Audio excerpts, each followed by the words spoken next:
Terima kasih sudah klik video ini dan jangan lupa klik tombol subscribe dan nyalakan loncengnya sebelum kamu menyaksikan video berikut.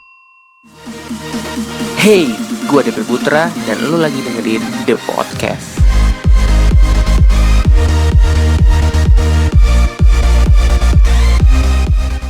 Hello The Podcaster, welcome back to The Podcast episode hari ini. Dan di The Podcast episode hari ini, gue kehadiran temen lama.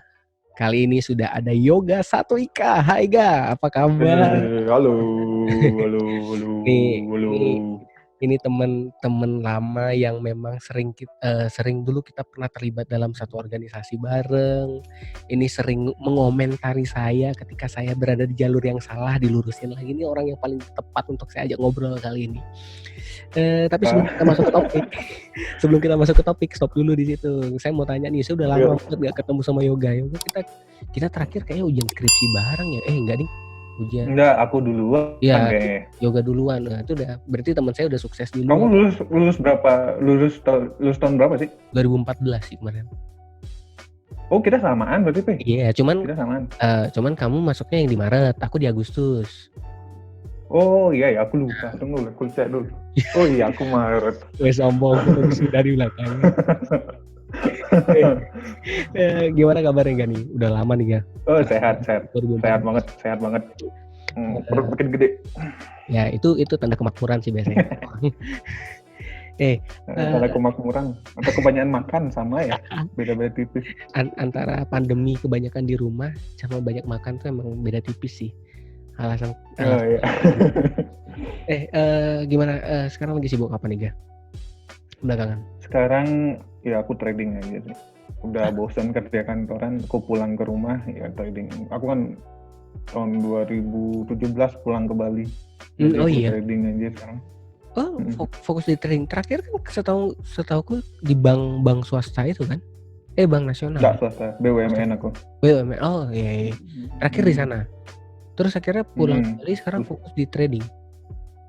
Iya, aku trading. Iya. Kan aku sempat latihan dulu sebenarnya waktu di trading, namanya di link room sih. Tempat latihan di sana. Ya udah aku pakai terapin ilmu itu aja. Ternyata gampang. Tapi setidaknya udah dapat ilmu, udah dapat basic sih untuk melanjutkan hal yang sudah dipelajari. Termasuk masih ini ya, merintis. Masih merintis. Berhubung ada kata merintis, ini adalah sebuah hal yang menarik untuk kita bahas karena mungkin kalau buat teman-teman The Podcaster yang udah biasa dengar cerita-cerita kita dari kemarin episode sebelumnya itu kita lagi fokus nih Ga. Kita lagi bukan fokus sih, kita lagi membahas tentang satu topik yang mungkin ini lebih banyak sekali diperbincangkan sama beberapa orang-orang saat ini, yaitu tentang yang namanya mereka melihat ada satu sosok atau beberapa sosok itu yang dikatakan sukses gitu. Jadi mereka itu pengen jadi orang sukses, tetapi mereka melihat dari sudut pandang mereka yang mungkin perlu kita ambil sisi baiknya harusnya, tetapi yang dilihat adalah sisi yang kurang baik karena mereka melihat bahwa orang sukses itu rata-rata mereka sukses karena memiliki sesuatu. Itu mungkin kalau nonton episode yang sebelum-sebelumnya itu udah tak bahas panjang sih. Ada sama temenku, ada dari psikolog, kemudian ada dari teman organisasi dan lain sebagainya. Nah, mereka memiliki pandangan-pandangan tersendiri terhadap tersebut. Sampai akhirnya kemarin sempat bahas tentang yang namanya ternyata bahwa yang namanya privilege itu gak semata-mata datang gitu. Dalam hal ini privilege itu ternyata bisa diciptakan. Nah, jadi cara menciptakan privilege bagaimana? Nah, kalau ini kemarin kita ngobrol sama adik kelas. Nih, kan Yoga pasti tahu nih si Arya. Jadi Arya tuh adik kelas kita. Jadi dia ngomong bahwa sebenarnya setelah kita ngobrol panjang tuh ternyata yang namanya privilege tuh kita bisa ciptakan sendiri. Karena dengan kita kalau kemarin kita bahas sama Arya itu tentang organisasi ya. Organisasi itu adalah sebuah privilege untuk kita bisa masuk ke dalam sebuah kesuksesan karena dalam privilege dalam organisasi itu kita bisa bertemu dengan banyak orang, kita dapat mengerti watak orang, kita tahu bagaimana cara men-treat orang dan lain sebagainya. Nah, kebetulan Yoga ini adalah salah satu teman saya waktu zaman organisasi dulu. Ini yang benar-benar deket banget nih dalam hal organisasinya itu deket banget karena waktu itu saya jadi pimpin sebagai yang paling atas, yoga nomor 2-nya gitu. Udah ngomong ketua, ngomong ketua, Malu wakil gak? ketua. Malu ngomong ketua dan wakil ketua tuh malu gak? Karena acaranya aduh disukseskan oleh yoga gitu loh. Saya nggak ada peran apa. Oh, mana perjuanganmu loh, Be? Perjuanganmu, wah menitikan air mata. Habis acara tidur di lapangan. Ya manis begitulah. manis. Setidaknya kita masih punya cerita untuk bisa kita ceritain lah gitu. Nah tapi poinnya gini nih Ga, kita kan pernah punya pengalaman tentang organisasi. Dan kalau kemarin aku bahas sama Arya, organisasi adalah salah satu privilege, salah satu cara untuk menciptakan privilege untuk bisa menuju kesuksesan. Karena terbukti Arya sendiri, dia dari sekian banyak organisasi yang dia miliki, dia ikut Jegek Bagus jadi runner up Bagus Bali. Kemudian dia juga dia yang ikut dulu ya? Iya, nah itu maksudnya. Oh dia. Sampai di titik tersebut dan dia sudah mengatakan bahwa organisasi ini adalah sebuah hal yang bisa disebut sebagai privilege lah intinya gitu. Tapi kita nggak akan bahas di sananya. Kita pernah dalam satu organisasi nih ya. Yang aku mau tahu dulu dari seorang yoga, sebenarnya organisasi yang sehat atau organisasi yang bagus itu menurut yoga tuh kayak gimana sih sebenarnya? Karena kita pernah dalam satu organisasi kan, tentu sudut pandang setiap orang tuh beda-beda terhadap organisasi. Ada yang orang bilang organisasi yang bagus itu adalah seperti A, seperti B, tapi dari sudut pandang yoga dulu sebelum kita masuk ke topik. Oh, agak susah ya B, aku jawab kayak gitu ya. Sebenarnya yang sehat tuh kayak gimana ya? Karena aku bukan orang teknikal gitu ya, bukan orang yang teoritis juga. Tapi yang jelas organisasi yang sehat tuh kalau aku lihat ya, organisasi yang sukses biasanya nggak ada organisasi nggak punya masalah, pasti ada masalahnya. Yes. Yang sukses itu yang ya oke, perdebatan di dalam tuh pasti ada, cuma kan memang yang mereka fokuskan untuk menyelesaikan masalahnya itu gitu loh. Itu yang sukses sebenarnya dalam pengalamanku selama ini sih. Yang ada kebanyakan waktu zaman kita kuliah dulu, kebanyakan kita tuh saling menyalahkan, saling gosipin, dan itu pun juga terjadi waktu aku di kantor juga gitu kok, sama. Ada pun yang saling nusuk belakang, ngomongin di belakang. Cuma nggak masalah sih kalau kita ngomongin di belakang, asalkan ketika kita mau kerja itu ya kita tetap fokusnya untuk nyelesain masalah aja gitu. Masalah itu pasti ada. Jadi organisasi sehat gimana sih? Organisasi yang ya tetap jalan walaupun ada masalah gitu. Dalam hal ini gitu setuju sih dengan apa yang Yoga bilang, karena benar dalam setiap hal apapun itu pasti akan ada yang namanya problem dan ada masalah. Cuman terkadang masalah ini kan kadang-kadang muncul dari hal-hal yang bukan hal-hal yang besar banget gitu loh, bukan dari hal-hal yang berhubungan dengan bukan berhubungan dengan skill, bukan berhubungan dengan yang namanya cara bekerja. Itu kan lebih banyak komunikasi, bahkan instruksi. Itu kan hal-hal yang wajar tuh. Nah, melihat sudut pandang tersebut nih ya kita nggak menutup kemungkinan ada teman-teman The Podcaster yang dengar itu yang memang mereka dengar yang sebelumnya, oh ternyata ikut organisasi adalah sebuah privilege sih. Tapi mereka nggak pernah membayangkan di dalam sebuah organisasi ternyata ada hal-hal seperti itu. Nah, yang pertama yang mau tak tanya adalah, kita pasti pernah ada di satu momen di mana kita harus menghadapi sebuah permasalahan ini.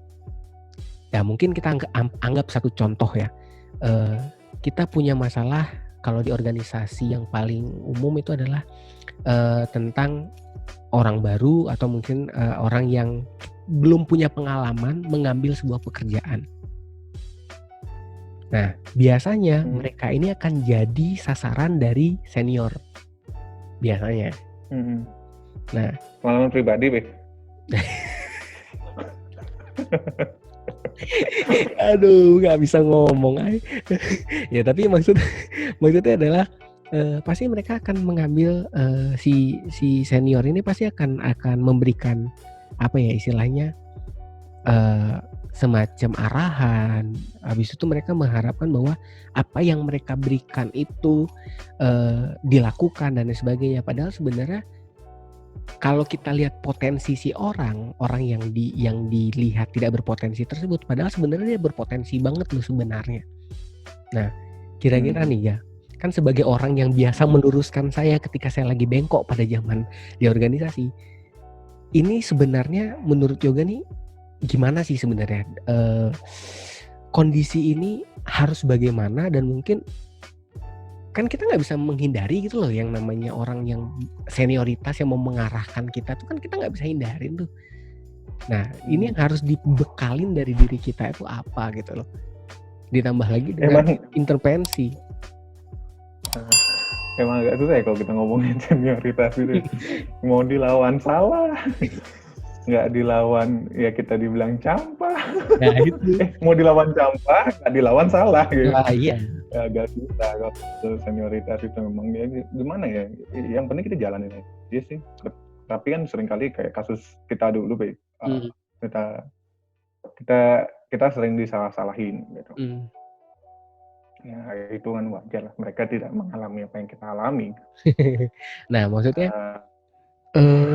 coba kalau seandainya nih ya, mungkin kalau kayak orang kayak kita yang memang istilahnya ya pernah lah berkecimpung di dunia organisasi sebelumnya, mungkin setidaknya kita akan merasa bahwa oh ya ini hal yang wajar.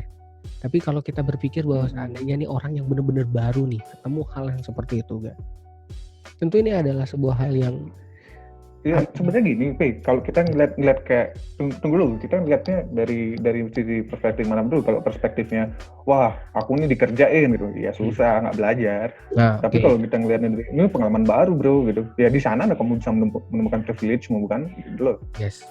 Nah dari kita anggaplah pakai pengalaman kita aja, kita buat acara kemarin, kita kenal sama anak-anak IO, kita kenal sama anak-anak ini, anak-anak itu gitu kan.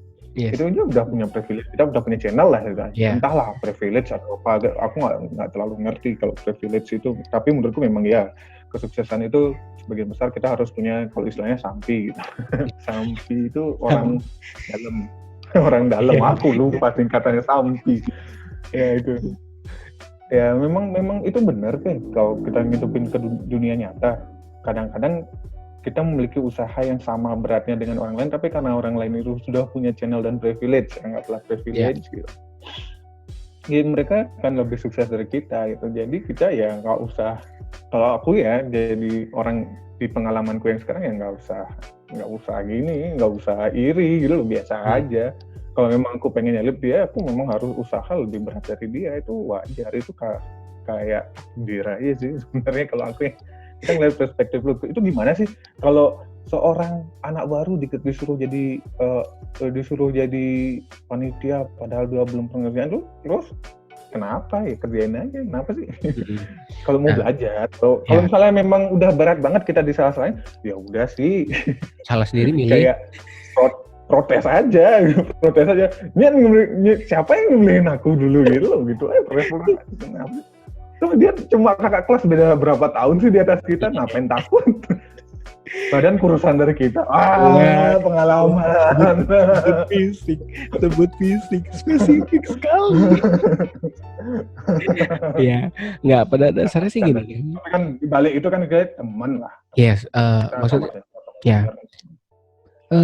Dan kalau saya ya kita nggak mau bahas masalah lalu sih sebenarnya, tapi poinnya adalah ya aku ngerti, cuma itu pengalamanku aja. Ya, berdasarkan pengalaman yang kita pernah alami ya waktu itu. Nah, tapi kan aku tetap temenan sama dia. Iya makanya. Nah ya, maksudnya itu. Nah ini adalah sebuah hal yang menarik karena satu, kalau kita masuk ke dalam sebuah organisasi itu ada sebuah hal yang sangat unik gitu loh. Sebuah hal yang unik ini maksudnya apa? Kadang-kadang pernah nggak sadar nggak, dalam sebuah organisasi itu ada aja si tukang yang memang tugasnya ngerecokin gitu loh. Jadi entah itu di tempat kerja, entah di organisasi, itu ada aja ngerecokin. Dalam hal ini misalnya contoh nih, dia itu pengen selalu didengar. Jadi dia pengen selalu didengar, kemudian dia pengen banget menyampaikan pendapatnya, kemudian dia juga orang yang selalu memberikan ide, tetapi ketika kita coba jalankan kita salah terus. Kemudian yang kedua, kita itu kayak apa ya, didikte dan kita minta dia yang kerjain tapi dia nggak bisa gitu loh. Sebenarnya dia nggak bisa dan kita tuh jadi bantalannya gitu istilahnya. Nah, aku tahu seorang yoga ini adalah orang yang sangat realistis terhadap hal tersebut gitu.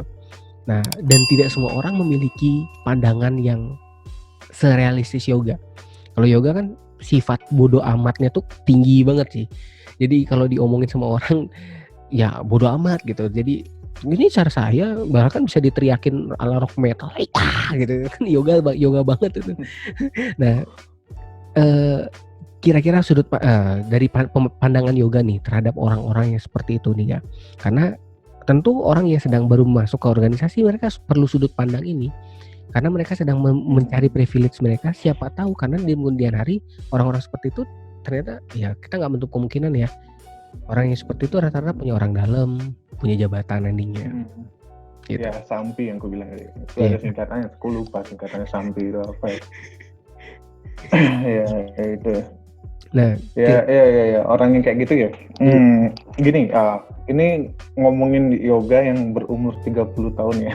Iya, nggak apa-apa. Beda sama yang waktu aku dulu kuliah, kalau ketemu orang gitu ya sikat gitu. Iya. Kalau yang sekarang aku pun pernah menjadi orang yang seperti itu gitu. Dalam keadaan dimana ya aku jenuh gitu, ngapain sih aku lagi gitu. Pernah.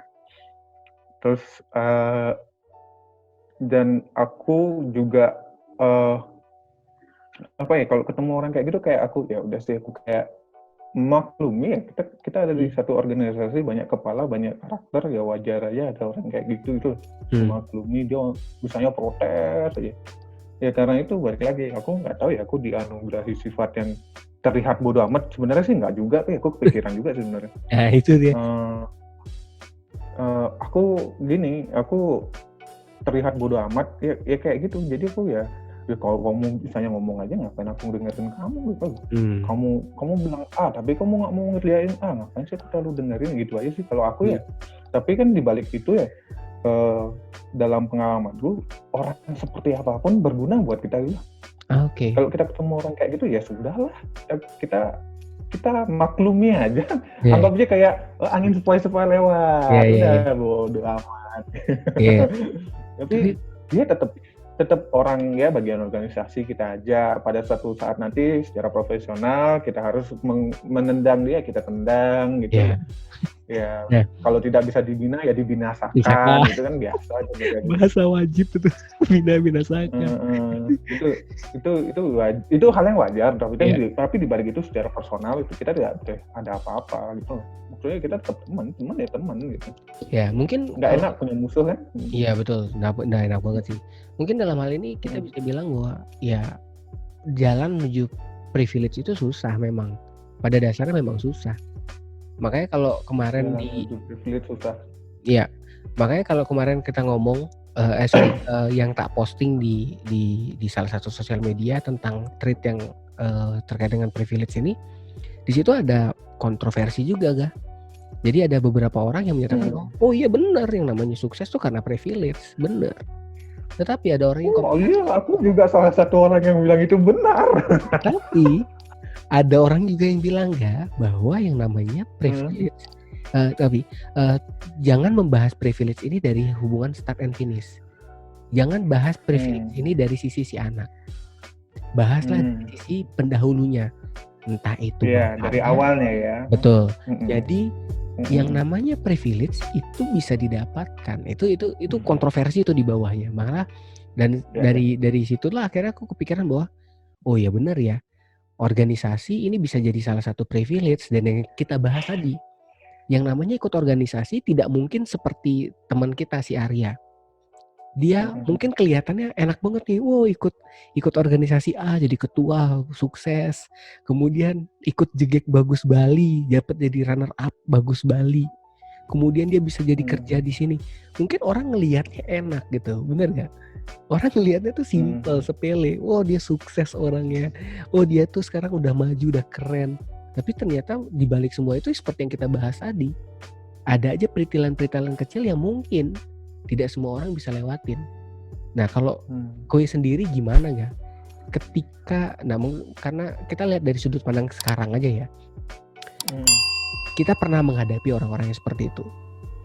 Ada orang yang masukin ke dalam hati, ada yang coba untuk hadapin, ada yang bodoh amat gitu. Nah, Koi di level yang mana nih? 3 sebelum kita tambahin pertanyaannya.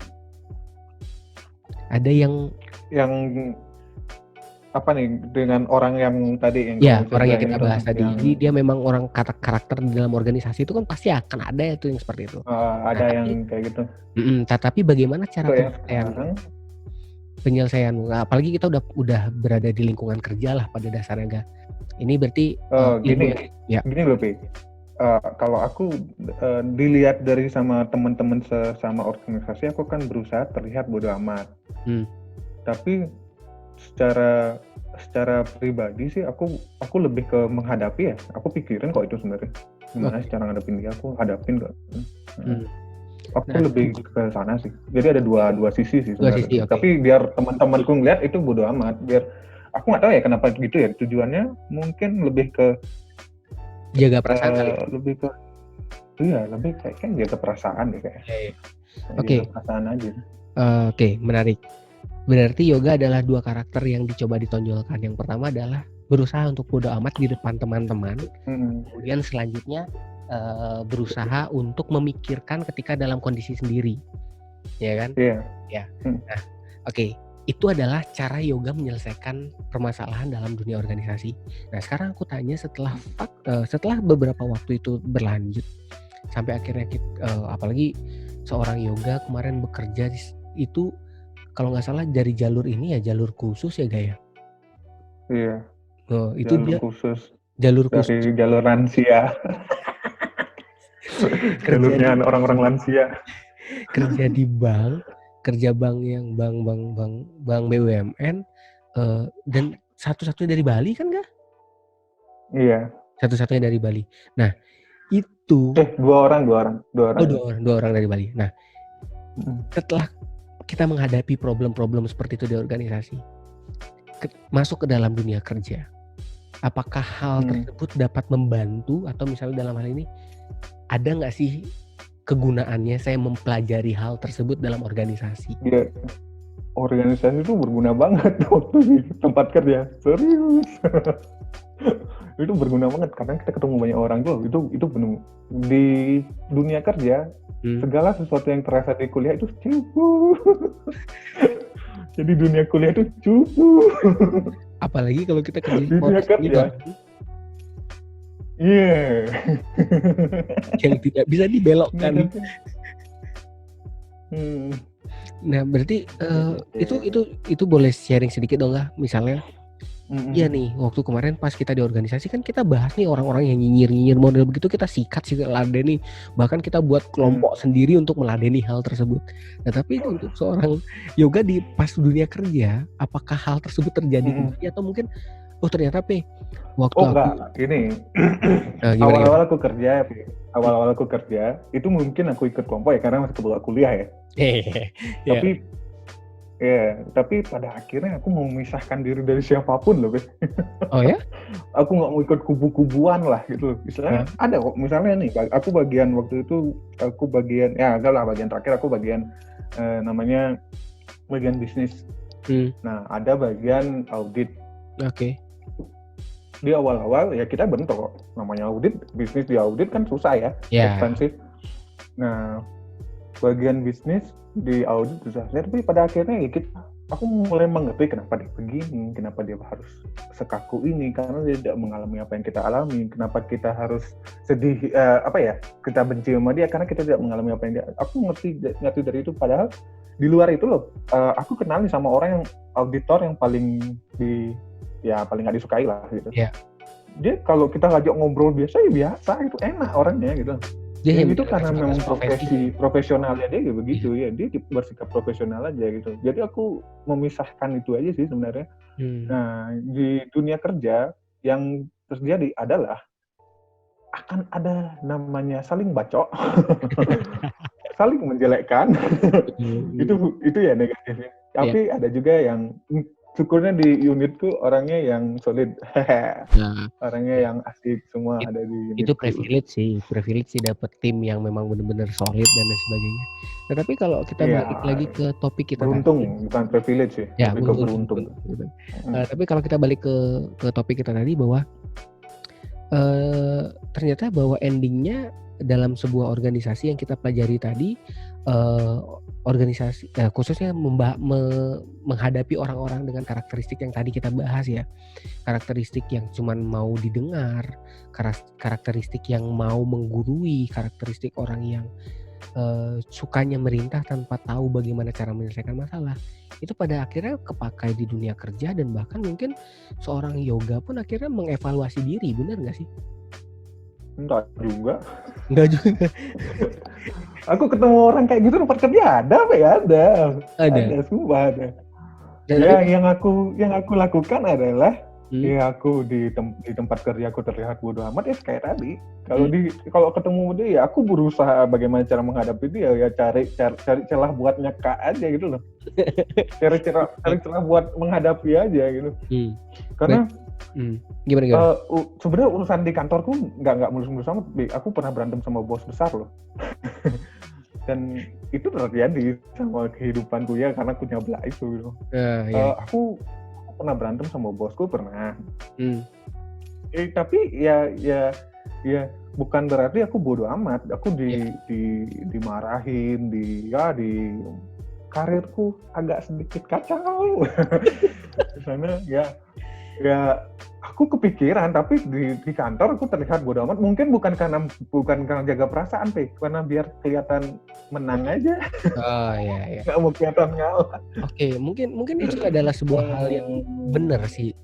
Karena nggak mau benar juga, jangan lah. Bukan. Maksudnya dalam hal ini mungkin ada banyak sisi yang kita harus pelajari sih, khususnya dalam hal mungkin teman-teman yang sekarang lagi ikut dalam organisasi, kalian mungkin sekarang ada di sebuah kondisi di mana kalian sedang ada intervensi dari orang, kalian diminta untuk melakukan sesuatu padahal sebenarnya orang ini nggak ada fungsi yang apa-ngapain.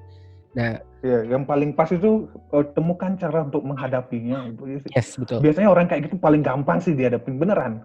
Gampang banget dihadapin. Orang dia nggak punya pengalaman kok sama kayak kita, pasti takutnya kita mau mulai start yang sama, bedanya kita gerak dia enggak gitu. Ya, betul. Harusnya sih lebih gampang dilawan.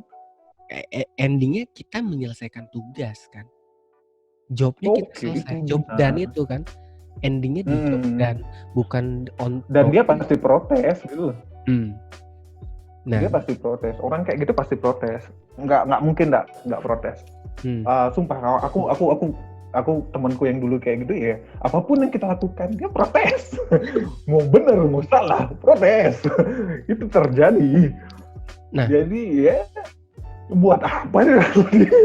Buat apa dirumuin gitu.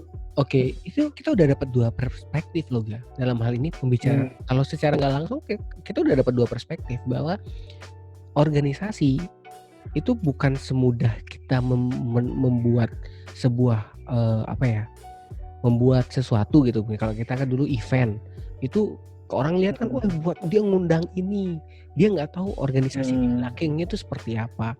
Bahkan seperti yang kita bahas tadi, ada omongan A, omongan B, omongan C. Nah, mungkin buat orang-orang yang baru organisasi, dengan lihat hal tersebut dia kaget kan. Anjir, gue ikut organisasi niatnya bukan beginian, kok dapetnya yang beginian. Gue diomongin mulu. Nah, mungkin dia berharap bahwa ntar pas kerja semoga deh nggak ketemu. Ternyata di lingkungan kerja pun ketemu dan bahkan mungkin lebih sadis daripada itu kan. Dan cuman pastinya. Nah, itu maksudnya apa yang kamu hadapi di kuliah itu cupu. Belum seberapa ya. Tetapi setidaknya kita sudah punya satu gambaran lah. Oh, dulu saya pernah ngadepin orang yang begini, ya minimal ini udah ada bayangan lah bagaimana cara menghadapi orang selanjutnya. Dan jangan sampai kita yang malah niatnya kita mau ngerjain dengan benar, malah kita yang diskakmat kan gitu poinnya. Nah, mungkin ini adalah sebuah privilege nggak sih bisa kita bilang ketemu dengan orang-orang seperti ini? Nah, itu tergantung sudut pandang, Oke. privilege atau enggak. Hmm. Tergantung seberapa positifnya dirimu, seberapa optimisnya dirimu. Kalau kamu sangat positif dan optimis, itu kamu bisa anggap privilege. Tapi kalau kamu orangnya ya pesimisan, apa-apa negatif, semuanya drama, ya itu belum tentu privilege. Oke. Tapi kalau aku kalau aku selama aku hidup ini ya di umurku yang sekarang itu semua itu berguna banget. Kenal sama orang itu berguna. Itu aja sih. Oke. Kenal sama orang itu berguna. Pada akhirnya, wah aku butuh teman lari. Wah, aku punya teman lari. Aku butuh teman ngopi. Aku punya teman ngopi. Walaupun waktu di aku butuh teman pengusaha. Aku punya teman pengusaha kayak gitu. Jadi kita bisa sharing dengan banyak orang. Sharing dengan banyak orang tuh enak. Oke. Nah, kalau aku sih ya. Iya. Tapi poinnya sih kita dapat banget sih dalam hal ini. Tentu untuk mencapai sebuah, kalau ya tadi Yoga bilang entah privilege atau enggak tergantung sudut pandang ya, tapi berdasarkan kalau sharing pribadi nih ya, ternyata kegagalan-kegagalan yang pernah tak kumpulin zaman dulu itu adalah sebuah bibit untuk bisa apa ya, lebih tough ya. Iya, lebih tough sih sama iya. Wah, aku inget banget tough banget dah, mantep banget lah pokoknya. Aduh, itu kalau diceritain ini kayak orang yang salah satu orang yang ku respect di Ilkom weh. Mantep lah kayak. Ya tapi setidaknya menurutku kayak tough bah. Nih jempol 2 ada. Ya tapi itu karena mungkin teman-teman sih tepatnya ya. Karena teman-teman pada saat itu ya nggak ninggalin gitu loh. Malah ketika lagi bener-bener udah wah mati aja deh, malah kalian tuh yang gerilya untuk, nah itu maksudnya organisasi. Mungkin tadi kalau kita ngomong organisasi banyak orang-orang yang nyinyir, banyak orang-orang yang cuman tahu ngomongnya tapi nggak tahu bagaimana kerja keras kita. Tapi ketika kita sudah dalam kondisi terdesak pun nggak mungkin di dunia itu cuma ada iblisnya doang, pasti ada malaikatnya juga kok. Ada orang-orang yang memang ini kalau ngomong sama orang religius nih. Ya tapi maksudnya benar kan ada orang yang memang akhirnya mempercayai bahwa kamu tuh dulu aku masih jarang ke pura. Ya tapi ketika event itu satu-satunya orang yang sembahyang pertama kali Yoga cuy. Gak ada, yang lain udah stres duluan. Nah tapi poinnya adalah ya kembali lagi bahwa dari banyak kegagalan-kegagalan yang pernah tak alamin ya pada zaman dulu, nggak itu cuma di organisasi di kampus, organisasi di tempat di rumah pun mengalami kegagalan. Akhirnya itu menjadi salah satu momen di mana ya satu jadi ngukur kemampuan, nggak merasa bahwa jadi contoh nih kan banyak sekarang nih orang tuh gila banget sama jabatan. Ketika dia dipilih nggak sekarang sih, dari dulu lah. Ya maksudnya ya dari zaman dulu lah, tapi gila banget terhadap jabatan. Dan momen tersebut membuat kita akan berpikir, flashback lagi ke diri. Oh, kita gimana ya? Kamu punya pengalaman di sini loh. Kamu pernah gagal di sini. Kalau kamu mau ngambil, kamu harus siap ketemu dengan permasalahan yang sama dan mungkin stepnya hampir mirip nih. Nah, di situ kan kita akhirnya jadi orang yang wise gitu loh, bisa menentukan kita mau ngambil atau enggak. Kita harus lebih berpikir. Kemudian yang kedua, kalau aku bukan bilangnya gila jabatan ya. Kalau ngomongan kayak gitu, menurutku sih lebih ke aku ambisius sih. Menurutku sih bukan gila jabatan. Gila jabatan itu kayak menghalalkan segala cara ya. Nah, kalau itu ambisius tuh bagus ya. Nah itu, kemudian yang kedua akhirnya ya belajar menghadapi orang sih. Ada kadang-kadang orang yang kita keselin banget, tetapi dia ternyata punya sesuatu di balik itu. Ternyata ketika kita tuh kesel banget nih, gila kok gue diomelin, gila kok gue ngomongin kasar. Ternyata ketika kita kerja, itu kepake banget sumpah. Karena kita nggak bisa jaga orang yang kita ajak ngobrol gitu loh. Bahasa hewan keluar sama kita ya kita harus terima. Itu apalagi dia lebih tinggi posisinya daripada kita kan, kita nggak pernah bisa tahu loh. Kita diajarin sama dunia kita belajar sama orang tua, dunia kita belajar selama ini berkata yang santun dan sebagainya. Tapi pas udah kerja kok ini yang keluar gitu. Ternyata memang itu kepake banget. Jadi mungkin sebuah pengalaman untuk kita bisa bertahan atau mungkin bisa lebih tepatnya bilangnya menyesuaikan diri dengan kondisi ketika sudah benar-benar di real life ya. Ketika sudah benar-benar kerja itu benar-benar kepake banget. Dan kalau sekarang nih dia kan kondisi lagi fokus di trading nih, fokus trading tok. Kira-kira iya, trading tok. Trading tok. Itu ilmu organisasimu kepake nggak di sini? Enggak lah. Aku hidup sendiri sekarang. Tapi nggak masalah ini gini loh. Ya, aku lebih kepake itu kayak gini, lebih kepake itu ya mau bergaul sama orang aja sih. Karena aku lebih banyak punya waktu buat ketemu orang aja, sama orang buat belajar. Itu sih yang aku syukuri sekarang. Tapi kan maksudnya gini nih, dunia trading itu bukan dunia yang enggak, kita individual itu. Kalau ngomong trading ya individual. Maka aku kan berhenti kerja karena aku capek dengan banyak orang itu. Tapi maksudku gini. Terus ya gini loh, tunggu loh, menurutku kemarin itu dunia kerja deh ya, dunia kerja kantoran, dunia karir lah. Menurutku itu di duniaku kemarin itu terlalu banyak kepalsuan ya. Kita mau temenan karena ada perlunya gitu. Iya. Aku kita tahu aku gimana kan, aku nggak aku nggak suka yang gitu loh. Aku kalau nggak suka ya nggak suka, kalau suka ya suka gitu loh. Walaupun ya dalam perjalanan aku belajar untuk menerima itu juga, tapi pada akhirnya aku nggak kuat gitu. Stres sendiri, bawaannya stres sendiri. Jadi aku benar-benar stresnya gitu. Mau pulang ke rumah, bawaannya gendumel gitu. Jadi ya udah. Nah, beda dengan kehidupan yang sekarang. Kalau aku kerja ya aku sendiri. Tapi kalau aku mencari informasi, aku ketemu orang. Oke. Lebih enak di sana ya. Lebih enak yang fleksibel. Kenapa sih lebih fleksibel. Kenapa sih bayar fitness sampai 3 juta gitu? Padahal badanmu nggak kebentuk juga. Ternyata kalau kayak ngeluarin 3 juta, aku punya relasi ya 3 juta gitu. Oh iya juga gitu. Kayak gitu, ilmu-ilmu yang kayak gitu aku dapat gitu. Jadi ya yang kayak gitu itu aku dapat dari organisasi deh. Dari aku nggak suka kuliah, dari aku suka nongkrong, kayak ilmunya dapatnya dari sana deh. Tapi ya maksudnya ini yang mau tanya tadi tuh dari orang-orang sekitar sih ya. Apalagi historimu yang memang dulu kerja di salah satu bank BUMN gitu loh. Dan sekarang kondisinya ini kan kalau orang zaman sekarang kan ngelihat kalau nggak pakai seragam atau nggak berangkat pagi jam 7 pulang jam 5 bilang nganggur kan. Itu kan sama. Aku nganggur.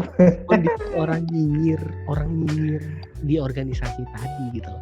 Dia gini loh, kalau kita kalau itu dibawa ke organisasi ya, orang nyinyir di organisasi ya. Itu aku menghadapinya dengan dia ada pengaruh apa sama hidupku. Jadi nggak terlalu aku pentingin juga, aku nggak terlalu mikirin juga. Buat apa sih mikirin dia? Iya. Dia mau nyinyirnya, aku tetap gini aja. Dia mau jadi baik ya udah, aku seneng gitu. Nggak ada pengaruhnya sekarang. Kalau ketemu orang nyinyir ya udah biarin aja, ngapain? Itulah kenapa nggak terlalu pikirin. Itulah kenapa saya milih yoga untuk pembahasan kali ini, karena seperti yang saya bilang, orang ini adalah orang yang realistis gitu loh.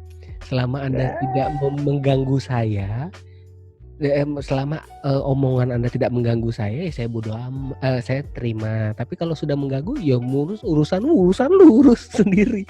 Ya kan beda gini loh, kalau nyinyir di masyarakat sama nyinyir organisasi bedanya apa? Kalau organisasi dia tuh berpengaruh sama kita.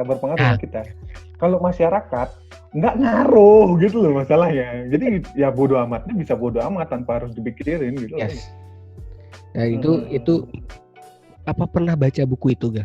Kamu pernah baca buku yang The Subtle Art of Giving Fuck? Bodo amat itu apa sih?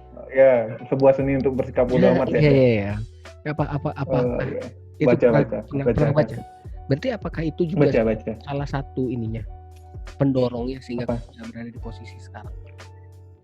Atau Iya juga sih. Kalau bisa dibilang kalau bisa dibilang itu ya. Ya mungkin buat teman-teman yang saat ini dikit-dikit baperan, apalagi masih baru belajar dalam organisasi, mungkin bisa jadi opsi juga untuk kalian pelajari karena bukan berarti kita bodo amat. Bukan berarti kita bodo amat itu kita tidak ngapa-ngapain ya. Kita bodo amat terhadap ucapannya, tapi kita tetap melakukan sesuatu untuk mendatangkan hasil. Sehingga harapannya makanya kalau kemarin tuh sama Arya bilang jika kamu kata-katanya Bill Gates tuh, if you born. Aduh, aku kalau udah quote itu lupa aku cari dulu Google. Intinya adalah kapasitas otakku tidak sebagus itu. Intinya adalah kalau kamu terlahir sebagai orang miskin, janganlah mati sebagai orang miskin. Itu kan itu kan adalah sebuah hal Bill Gates itu yang ngomong ya? Iya, Bill Gates. Kemarin baru tahu dari Arya juga sih. Jadi aku kira Warren Buffett yang ngomong. Nah, tuh kan otaknya lebih pintar dia nih. Kadang-kadang emang juga nih. Apaan? Makanya jadi di quotes tersebut ya benar juga sih gitu loh. Kalau kita terlahirnya dalam kondisi sekarang seperti ini, jangan sampai nanti kita mati juga sama, minimal harus ada lebihnya sedikit lah, nggak jadi masalah setidaknya. Dan mungkin salah satu yang bisa kita gunakan untuk bisa berada di posisi tersebut adalah dengan cara itu. Kalian harus bisa menghadapi orang-orang yang memang akan selalu berpikiran negatif. Karena kalau istilah yang saya paham itu adalah yang namanya padi dan ilalang itu akan selalu tumbuh barengan. Padi menghasilkan buah padi, tapi ilalang ini cuma menjadi hama. Mantap. Pilihannya mau di mana? Mau jadi ilalang? Iya, mantap. Iya kan? Mantap. Itu. Jadi ya mungkin setidaknya kita ngobrol aja sih hari ini, nggak terlalu banyak pembahasan detail karena saya tahu saya akan mendapatkan jawabannya. Aku mau serius hari ini. saya tahu akan mendapatkan jawaban-jawaban seperti ini dari Yoga, karena Yoga adalah orang yang ngapain sih lu mikirin yang gitu, nggak usah, nggak dipikirin, tercapai sendiri, biarin dia. Itu Yoga banget sih, saya hafal banget itu dari zaman ini. Udah kamu diam aja, kita lagi berpikir, diam aja, kita lagi berpikir, yang penting kita ketemu solusi. Itu Yoga banget tuh. Jadi ketika ada masukan-masukan yang seperti itu, mungkin perlu teman seperti seorang Yoga yang bisa, kadang-kadang mungkin sakit hati sih dengernya, tapi ternyata ada bibit yang bisa kita buat gitu loh, untuk membuat kita tuh jadi tumbuh, entah mau jadi, pilihannya mau tumbuh jadi ilalang atau menjadi padi. Kalau jadi ilalang ya kita nggak berguna ke depannya, tapi kalau menjadi padi kita menghasilkan bulirnya memiliki nilai jual, dan itu yang saya dapat dari Yoga. Bersyukur saya kenal sama Yoga. Ya, tapi Yoga ini adalah orang yang tough sih. Kalau nggak ada dia, utangnya nggak selesai waktu itu ya. Ya udah ya. Mungkin ada satu hal yang mau dipesenin nggak sih Gah buat teman-teman yang dengar podcast episode hari ini, khususnya ya mereka yang baru belajar, atau mungkin mereka sedang posisi gila nih, gue udah kerja banget sampai segininya masih juga diomongin. Ya mungkin itu walaupun ya setidaknya kita bisa memberikan masukan walaupun kata orang kita nggak berguna gitu. Iya. Gini, kalau yang baru belajar ya ingat itu baru belajar, santai aja. Namanya belajar pasti pernah jatuh, pernah bangun. Aku juga mengalami hal seperti itu gitu. Aku juga pernah ada fase egois, pernah fase gini, pernah lah. Namanya belajar biasa. Tapi kalau yang dalam dunia kerja, ya memang kita harus kuat, banyak baca buku lah, baca buku-buku yang motivasi lah. Memang harus kuat kok kalau di sana. Dan ya omongan-omongan kasar tuh, ya namanya bos ya, biasa ngomong kasar, dia pasti pernah dikasar juga gitu. Ya. Bos itu pasti pernah dikasarin, jadi kita nggak usah ngambil hati itu aja, ngambil hati. Padahal aku yakin kok orang-orang yang kayak gitu pasti punya tujuan baik. Entah itu tujuan untuk dirinya sendiri. Nah, pokoknya intinya bertumbuh lah. Kita apapun yang kita hadapi pasti kita tumbuh, itu aja sih. Mantap sekali quotes-nya Yoga cuy. Tuh, kalimat woi rocknya tuh yoga banget tuh. Ya begitulah obrolan kita hari ini. Buat Yoga, thank you banget ya, waktunya udah diambil ngobrol-ngobrol hari ini. Sukses buat karirnya ke depan, sukses buat tradingnya ke depan. Semoga selalu tepat optionnya, entah itu. Terima kasih, sukses juga. Ya, jadi ya sukses apapun karir ke depannya, entah itu tetap di trading atau mau sambil kerja juga. Ya, semua pilihan. Kerja apa itu? Biasanya gitu kok kan. Ya, bercanda. Ya kan bercanda biasa. Nah jadi ya kurang lebih ambil yang positif dari yang apa yang kita sudah bahas hari ini, karena banyak banget yang kita sudah bahas, mulai dari kalian yang baru belajar atau mungkin kalian yang sedang kondisi stuck banget dalam dunia kerja, itu hal yang wajar. Tinggal bagaimana kalian menentukan langkah ke depan kalian tuh mau jadi kayak apa sih. Dan poinnya adalah setiap orang bisa tumbuh karena ada sesuatu. Jadi kalau misalnya kalian dipupuk dengan pupuk yang benar, kalian akan jadi. Tapi kalau kalian memupuk diri kalian dengan hal yang salah, ya otomatis kalian akan mati. Jadi silakan tentukan pilihannya, kalian mau dipupuk dengan pupuk yang seperti apa. Karena pupuk itu banyak ada di sekitar kalian. Oke, thank you banget buat teman-teman yang udah dengerin di podcast episode hari ini. Dan thank you banget buat Yoga yang sudah boleh ngobrol-ngobrol hari ini. Jangan lupa buat di komen, di like, di subscribe channel DP Putra. Buat kalian yang tertarik dengan obrolan kita hari ini, boleh dibantu di share juga di sosial media kalian biar banyak orang yang dengerin. Dan buat kalian yang, Kak, aku nggak punya kuota banyak untuk nonton YouTube buat nontonin The Podcast, ya udah nggak apa-apa, kalian bisa dengerin dari Spotify.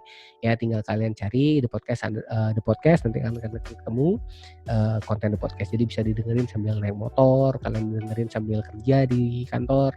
Intinya adalah kalian bisa dengerin dan minimal kalian dapat ilmu dari dapat sesuatu lah.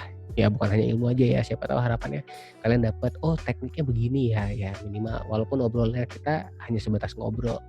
Ya poinnya itu aja sih. Thank you buat teman-teman yang udah dengerin hari ini, dan stay positive to be inspiring. Thank you.